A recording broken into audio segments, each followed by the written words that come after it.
Hello Vilas, welcome to Revathi's Tamil kitchen. Revathi's Tamil கிச்சனில் இன்றைக்கி நாட்டுக்கோழி கிரேவி எப்படி செய்கிறதுன்னு பார்க்கலாம்.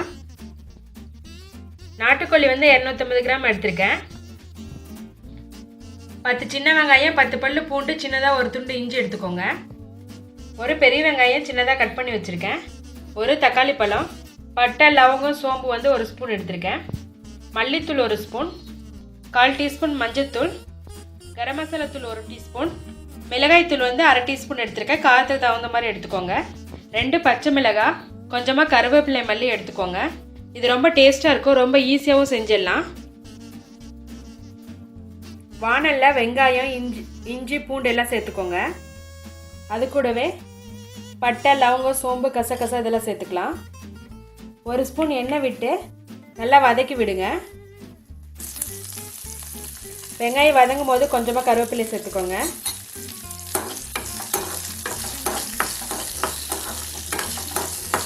வெங்காயம், இஞ்சி பூண்டுலாம் நல்லா வதங்கட்டும்.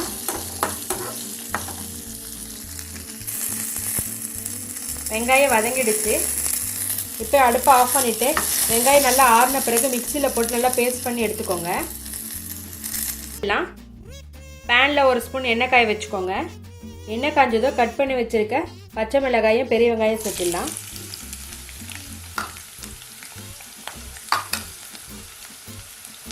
அடுத்ததாக கருவேப்பிலை சேர்த்து நல்லா மிக்ஸ் பண்ணி விடுங்க. வெங்காயம் நல்லா வதங்கட்டும்.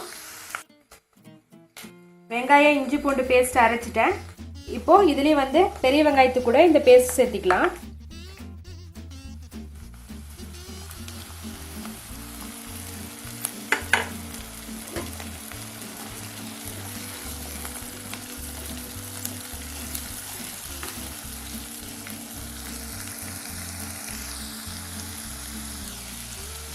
அடுத்ததாக எடுத்து வச்சிருக்க நாட்டுக்கோழி பீசஸ் இதில் சேர்த்திடலாம்.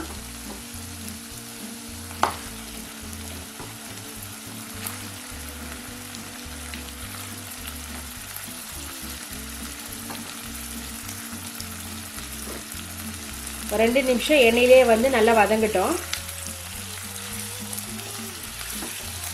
அடுத்ததாக எடுத்து வச்சிருக்க தக்காளியை கட் பண்ணி சேர்த்துக்கோங்க. உப்பு தேவையான அளவு போட்டுக்கோங்க.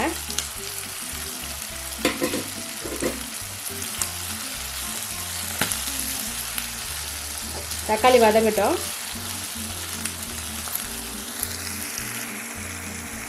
அடுத்ததாக மசாலா ஆட் பண்ணிடலாம். மஞ்சள்தூள், கரம் மசாலா தூள், மல்லித்தூள், மிளகாய்த்தூள். மிளகாய்த்தூள் காரத்துக்கு தகுந்த மாதிரி சேர்த்துக்கோங்க.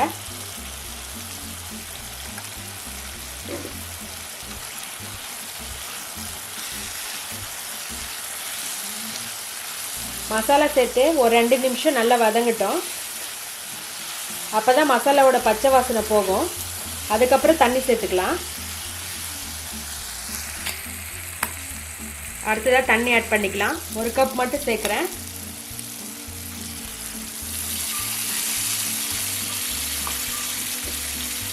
தண்ணி சேர்த்து மிக்ஸ் பண்ணி விட்டு க்ளோஸ் பண்ணி வச்சுருங்க. ஒரு 10 to 15 நிமிஷம் ஆகும். நார்மல் பிராய்லர் கோழியாக இருந்தால் சீக்கிரம் வெந்துடும். நாட்டுக்கோழிங்கிறதுனால கொஞ்சம் ஹார்டாக இருக்கும், வேக கொஞ்சம் டைம் எடுத்துக்கும். அதனால் 10 to 15 நிமிஷம் ஆகும்.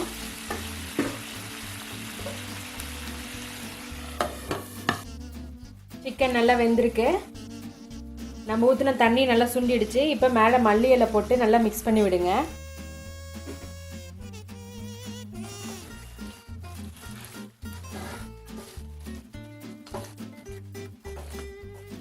உப்பு கரெக்டாக இருக்கான்னு செக் பண்ணிவிட்டு உப்பு பத்தலைன்னா இந்த டைமில் போட்டுக்கலாம்.